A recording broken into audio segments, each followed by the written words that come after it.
मेरे प्यारे विद्वान साथियों, मैं नीरज कुमार विश्वास इस आपके अपने YouTube channel Neeraj sir Katihar में आपका स्वागत है।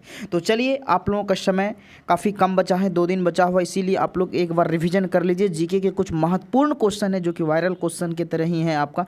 तो चलिए, समय नहीं गंवाते हुए हम लोग क्वेश्चन पर बात करते हैं। इससे पहले आप लोग टेलीग्राम पर नहीं है तो टेलीग्राम भी ज्वाइन कर लेंगे, हो सकता है कुछ वायरल क्वेश्चन भी आपको मिल जाए, इसीलिए जल्दी टेलीग्राम ज्वाइन कर लेंगे। और देखिए, आपको डिस्क्रिप्शन में लिंक भी दिया गया है, ठीक है। तो चलिए, 1 नंबर क्वेश्चन कह रहा है आपका, निम्नलिखित में से कौन सा विषय जो है समवर्ती सूची में है। तो समवर्ती सूची जिसमें केंद्र सरकार और राज्य सरकार दोनों का दायित्व बनता है कानून बनाने का, ठीक है। तो 1 नंबर क्वेश्चन का ऑप्शन नंबर यहाँ पर आपका बी करेक्ट आंसर है। शिक्षा को किस सूची के अंतर्गत रखा गया है? समवर्ती सूची के अंतर्गत रखा गया है। नेक्स्ट 2 नंबर क्वेश्चन कर रहा है, जिस समिति की सिफारिश पर भारत में पंचायती राज की स्थापना की गई, इसके अध्यक्ष कौन थे? तो पंचायती राज की जो स्थापना की गई वह बलवंत राय मेहता समिति थे, ठीक है। कौन? तो बलवंत राय मेहता समिति, ठीक है, जिन्होंने त्रिस्तरीय पंचायती राज व्यवस्था लागू किया था और कहा कि कहीं हमारा देश का विकास, हमारा शहर का विकास तभी संभव हो पाएगा जबकि गाँव का विकास संभव होगा, ठीक है। और अशोक मेहता समिति द्विस्तरीय पंचायती राज व्यवस्था के जनक माने जाते हैं। भारत में पंचायती राज व्यवस्था सर्वप्रथम राजस्थान, और पहला तो राजस्थान क्लियर है, और दूसरा किस राज्य में आरंभ की गई थी? तो पहला आपका राजस्थान था और दूसरा जो था आपका Andhra Pradesh. Option number D correct answer है, दूसरा आंध्र प्रदेश जो कि पंचायती राज लागू किया गया था। नेक्स्ट क्वेश्चन, भारत में चालू मूल्यों पर प्रति व्यक्ति न्यूनतम आय वाला राज्य सबसे कम आय किस राज्य का है? तो बिहार का है। Option number A correct answer, इसीलिए बिहार गरीब राज्यों के रूप में जाना जाता है। नेक्स्ट, निम्नलिखित में प्रत्यक्ष करों में से किस कर से सरकार को अधिकतम राजस्व की प्राप्ति होती है? तो 5 का यहाँ पर option number A correct answer है, निगम कर से। नेक्स्ट 6 नंबर क्वेश्चन, मेगास्थनीज की पुस्तक का नाम क्या है? तो मेगास्थनीज की पुस्तक का जो नाम है वह इंडिका है। ऑप्शन नंबर यहाँ पर आपका डी करेक्ट आंसर, इंडिका पुस्तक मेगास्थनीज का कौन सा पुस्तक है? तो इंडिका पुस्तक है मेगास्थनीज, तो मेगास्थनीज इंडिका होगा। Option number D correct answer है। चलिए, नेक्स्ट क्वेश्चन का था हर्ष चरित्र नामक पुस्तक किसने लिखा? तो वाण्य भट्ट ने लिखा। तो option number B correct answer है, वाण्य भट्ट, ठीक है। कुमार संभवम, कालिदास, मल्लाग्नि मित्रम, ये भी कालिदास, ठीक है। विष्णुगुप्त, जिन्होंने अर्थशास्त्र नामक पुस्तक की रचना की थी, विष्णुगुप्त, जिसको हम लोग चाणक्य कहते हैं, जिसको बोलिए कौटिल्य बोलिए, चाणक्य बोलिए, विष्णुगुप्त बोलिए, एक ही नाम है। तो मुद्रा राक्षस नामक पुस्तक से एक क्वेश्चन पूछा जाता है, इसीलिए बोले आपको वायरल क्वेश्चन है, ये एकदम काफी इंपॉर्टेंट क्वेश्चन है।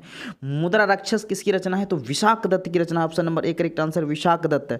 नेक्स्ट क्वेश्चन की हम लोग बात करते हैं, नौकरशाही का कार्य क्या होता है? तो नौकरशाही का जो कार्य होता है आपका सरकार की नीतियों को लागू करना, प्रशासन चलाना, मंत्रियों की सहायता करना। Option number D correct answer है, उपरोक्त में सभी।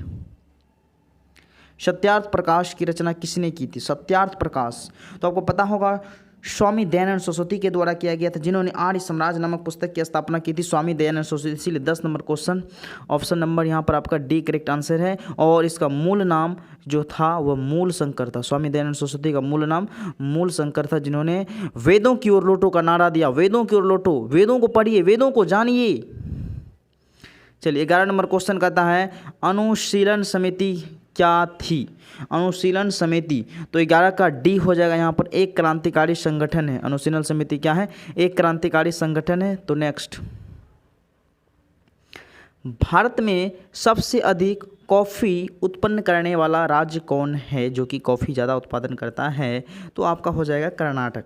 क्या हो जाएगा? कौन से कर्नाटक? कौन से कॉफ़ी? तो 12 का ऑप्शन नंबर बी कर्नाटक हो जाएगा, ठीक है।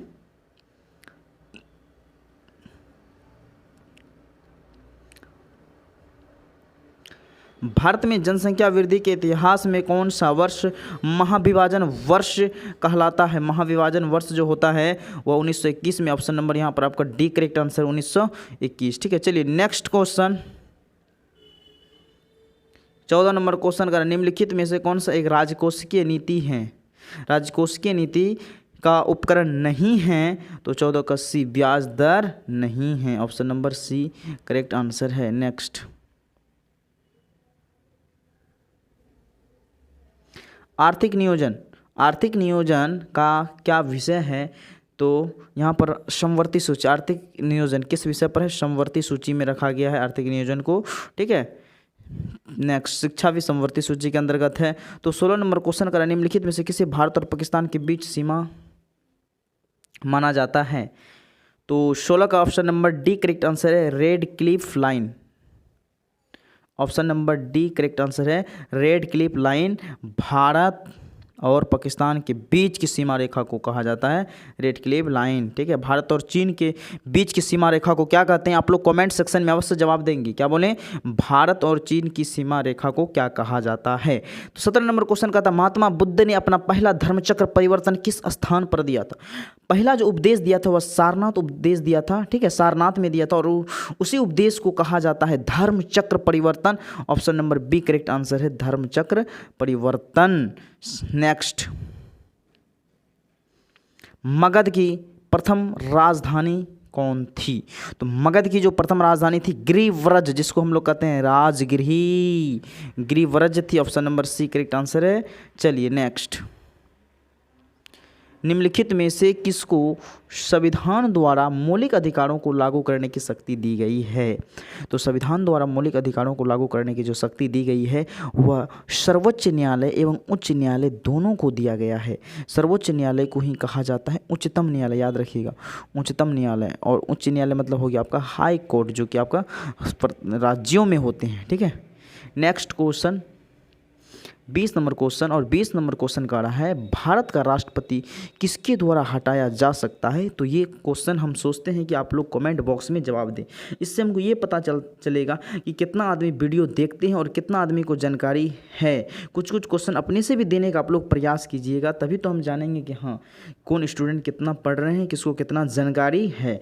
तो भारत का राष्ट्रपति किसके द्वारा हटाया जा सकता है, तो ये आप लोग कमेंट बॉक्स में अपना वक्तव्य अवश्य देंगे। अगर वीडियो बढ़िया लगा होगा तो अपने मित्रों दोस्तों के साथ साझा करेंगे। साथ ही साथ आप लोग टेलीग्राम चैनल पर अभी भी नहीं हैं तो टेलीग्राम चैनल ज्वाइन कर लेंगे, ताकि आपको important notification, important video and important question, कई एग्जाम में पूछे गए क्वेश्चन भी आपको मिल जाएंगे। इसीलिए आप लोग अवश्य ज्वाइन करेंगे, और आपको फ़ायदा ये होगा कि उसमें क्यूज होती है तो आपका ज़्यादा काफ़ी प्रैक्टिस भी हो जाएगा, क्योंकि आप जितना प्रैक्टिस करेंगे उतना परफेक्ट बनेंगे, ठीक है। तो चलिए, सभी स्टूडेंट को बहुत बहुत धन्यवाद।